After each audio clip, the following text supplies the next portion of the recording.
naman nagkaroon ng vehicular incident na kinakasangkutan ng isang marked police vehicle at isang police or sports utility vehicle or itong SUV sa barangay Moncado Colony, Barangay City, Lanao del Sur kahapon ng umaga, Mayo 27. Ayon sa ulat ng Marawi City Police Station, naganap ang insidente bandang alas 9:30 ng umaga sa kahabaan ng Osmeña Street sa naturang barangay.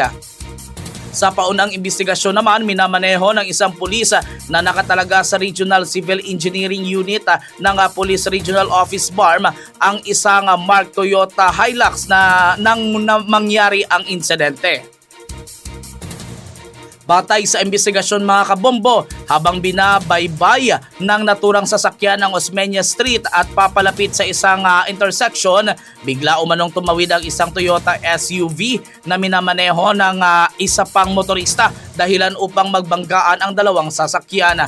Dahil sa lakas ng pagkakabangga, nawalan umano ng kontrol ang driver ng police vehicle na naging sanhi ng paglihis nito sa gilid ng kalsada at pagbangga sa isang poste ng ilaw.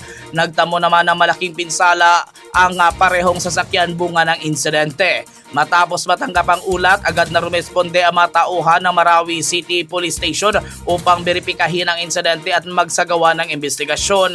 Dinala ang dalawang sasakyan sa himpilan ng Marawi City Police Station para sa dokumentasyon at kaukulang disposisyon habang hinihintay ang posibleng pag-aayos ng mga magkabilang panig.